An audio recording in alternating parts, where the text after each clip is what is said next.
Okay, just a brief discussion on why if you have spinal stenosis, it's better to concentrate on the function of your back, like how well it's moving, your range of motion, how flexible your back is, how strong it is, as opposed to just looking at the structural changes that have taken place in your back. So for instance, you can have a lot of bad structural changes in your back and have no pain. Okay, so one study took 67 people with no pain or sciatica and scanned their backs with MRI. In the group that was 60 to 80 years old, 21% had spinal stenosis. So 21% of spinal stenosis had no pain. Yet another study used MRI and looked at 33 people over 55. They had no symptoms. What did they find? 69% mild central canal stenosis, 29% at least moderate, and 6% had severe central canal stenosis. So you had 6% had severe canal stenosis and no pain. In the study, MRI scans were done of 31 people with no pain between the ages of 55 and 80 years old. 23% had spinal stenosis. Here again, you can have bad spinal stenosis and no pain.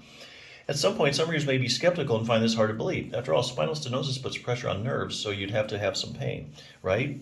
Yet another popular misconception. This study looked at 300 people with no pain. They had myelograms. A myelogram is an X-ray study where dye is injected into the spine, which outlines the spinal cord and nerve roots. This in turn enables doctors to see if there's any pressure on things. The researchers found that 24% of subjects show some type of nerve compression in their back. So a quarter of this group of 300 asymptomatic individuals had some type of compression in their back of nerves. Another study took 46 people with no pain, examined them with an MRI. 21% of them had something either touching or pressing on a nerve in their back. Here again, a quarter of them basically, and had no pain.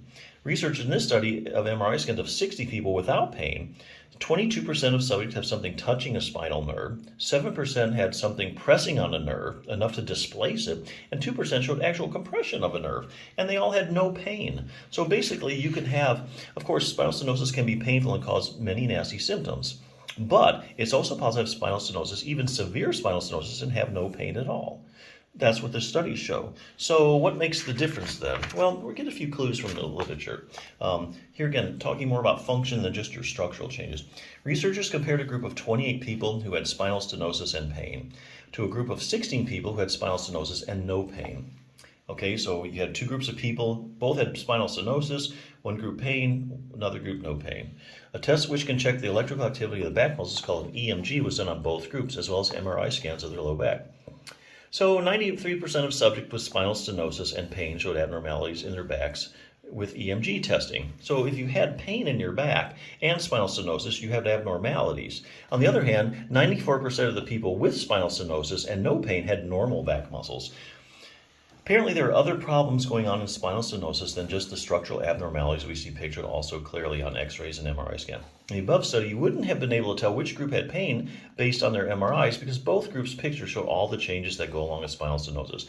However, you would be able to tell which group had pain if you look at whose back muscles were working the best. Okay, so there you go. That's how you could tell the difference by whose back muscles were working better. The pain-free group had good, for the most part, had great working back muscles. So that's why it's better to concentrate on the structure, the function of your back, how well it's working, like how well your back muscles working. That can tell the difference between asymptomatic and symptomatic spinal stenosis.